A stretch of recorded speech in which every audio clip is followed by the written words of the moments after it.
ಶಿಕ್ಷಣ ಕ್ರಾಂತಿಯ ಹರಿಕಾರ, ರಾಜಕೀಯ ಧುರೀಣ, ಅಜಾತಶತ್ರು, ದಾವಣಗೆರೆಯ ನವನಿರ್ಮಾತೃ, ಮಾಜಿ ಸಚಿವ ಶಾಮನೂರು ಶಿವಶಂಕರಪ್ಪ ಲಿಂಗೈಕ್ಯರಾಗಿದ್ದಾರೆ. ತಮ್ಮ 95ನೇ ವಯಸ್ಸಿನಲ್ಲಿ ಶಿವನೆಡೆಗೆ ಪಯಣ ಬೆಳೆಸಿದ್ದಾರೆ. ಈ ಮೂಲಕ ಕರ್ನಾಟಕ ರಾಜ್ಯದ ಒಬ್ಬ ಹಿರಿಯ ನಾಯಕನ ಯುಗಾಂತ್ಯವಾಗಿದ್ದು, ರಾಜ್ಯವೇ ಶೋಕದಲ್ಲಿ ಮುಳುಗಿದೆ. ದಾವಣಗೆರೆಯ ಧನಿಯಂತಲೇ ಜನರ ಮನೆ ಮನದಲ್ಲಿ ನೆಲೆಸಿದ್ದ ಶಿವಶಂಕರಪ್ಪ ರಾಜ್ಯ ಕಂಡ ಅಪರೂಪದ ರಾಜಕಾರಣಿಯಾಗಿ ಇತಿಹಾಸದ ಪುಟಗಳಲ್ಲಿ ದಾಖಲಾಗಿದ್ದಾರೆ.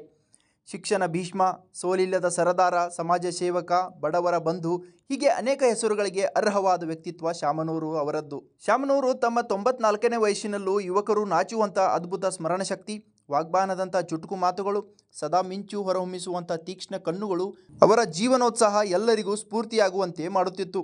ತಮ್ಮದೇ ನೇತೃತ್ವದ ಬಾಪೂಜಿ ವಿದ್ಯಾಸಂಸ್ಥೆ, ತಮ್ಮ ಹಾಗೂ ಮಕ್ಕಳ ಒಡೆತನದ ಸಕ್ಕರೆ ಕಾರ್ಖಾನೆ, ಮಿಲ್ಗಳಲ್ಲಿ ಸಾವಿರಾರು ಕಾರ್ಮಿಕರಿಗೆ ಬದುಕು ಕಟ್ಟಿಕೊಟ್ಟಿರುವ ಧೀಮಂತ ನಾಯಕರಾಗಿದ್ದರು. ಶಾಮನೂರು ಶಿವಶಂಕರಪ್ಪ ಮತ್ತು ಮಕ್ಕಳು ಕೃಷಿ ಆಧಾರಿತ ಕೈಗಾರಿಕೆಗಳನ್ನು ಸ್ಥಾಪಿಸುವ ಮೂಲಕ ಸಾವಿರಾರು ಕಾರ್ಮಿಕರಿಗೆ ಉದ್ಯೋಗ ಕಲ್ಪಿಸುವ ನಿಟ್ಟಿನಲ್ಲಿ ಬಡ ಕುಟುಂಬಗಳ ಪಾಲಿಗೆ ಬೆಳಕಾಗಿದ್ದರು. ಅವರೊಬ್ಬ ಜನರಿಂದ ಜನರಿಗಾಗಿ ಜನರಿಗೋಸ್ಕರ ಬದುಕಿದ ಜೀವನೋತ್ಸಾಹಿಯಾಗಿದ್ದರು ಎಂದರೆ ತಪ್ಪಾಗಲಾರದು. ಇದಕ್ಕಾಗಿಯೇ ಡಾಕ್ಟರ್ ಶಾಮನೂರು ಶಿವಶಂಕರಪ್ಪ ಅಂದರೆ ಬಡ ಜನರ ಕಷ್ಟಕ್ಕೆ ಅರಿತುಕೊಳ್ಳುವ ಬಡವರ ಬಂಧು, ದೈವಿ ಭಕ್ತ, ಓರ್ವ ಶಿಕ್ಷಣ ಪ್ರೇಮಿ, ಸಮಾಜ ಸೇವಕ, ಸಮಾಜ ಸುಧಾರಕ, ಮಹಾನುಭಾವಿ, ಆದರ್ಶ ರಾಜಕಾರಣಿ, ಕೈಗಾರಿಕೋದ್ಯಮಿ, ದಾವಣಗೆರೆಯನ್ನು ದೇಶದ ಭೂಪಟದಲ್ಲಿ ಗುರುತಿಸುವಂತೆ ಮಾಡಿದ ಮಹಾನ್ ಸಾಧಕ ಎಂದರೆ ತಪ್ಪಾಗಲಾರದು. ಅಷ್ಟೊಂದು ದೊಡ್ಡ ಮಟ್ಟದ ಸಾಧನೆಯನ್ನು ಶಾಮನೂರು ಶಿವಶಂಕರಪ್ಪನವರು ಮಾಡಿದ್ದಾರೆ.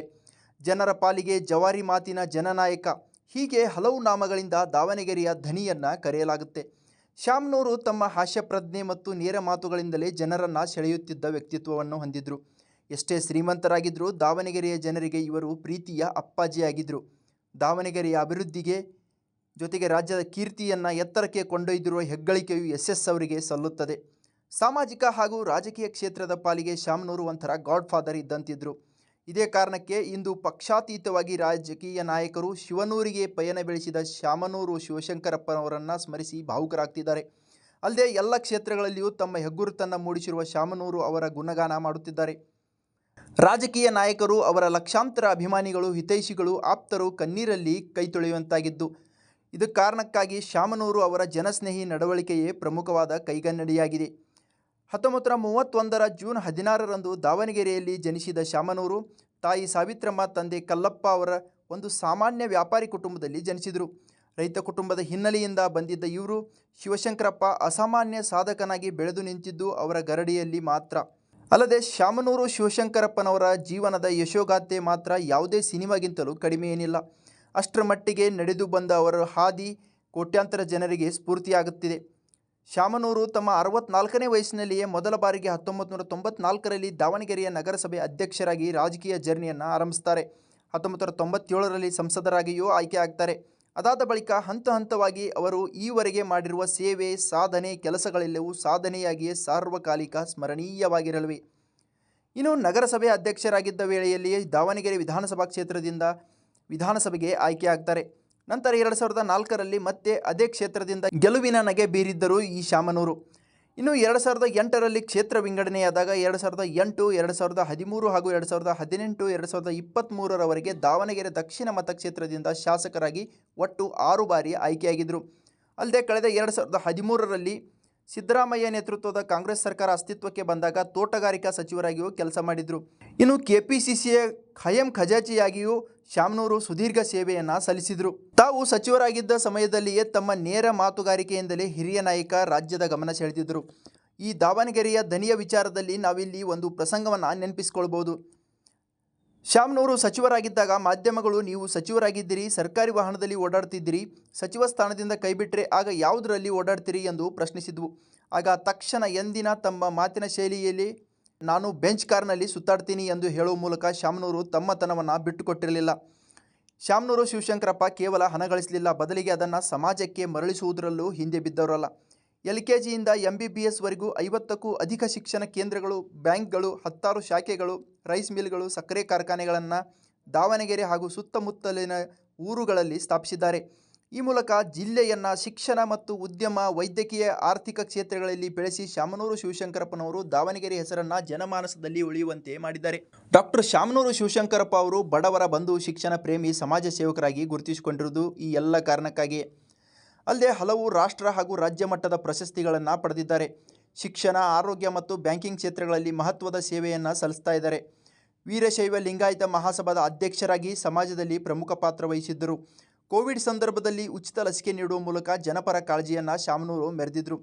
ಮುಖ್ಯವಾಗಿ ಬಾಪೂಜಿ ಶೈಕ್ಷಣಿಕ ಸಂಘದ ಅಧ್ಯಕ್ಷರಾಗಿ ಅವರು ದಾವಣಗೆರೆಯನ್ನು ಪ್ರಮುಖ ಶೈಕ್ಷಣಿಕ ಕೇಂದ್ರವಾಗಿ ಪರಿವರ್ತಿಸಿದರು.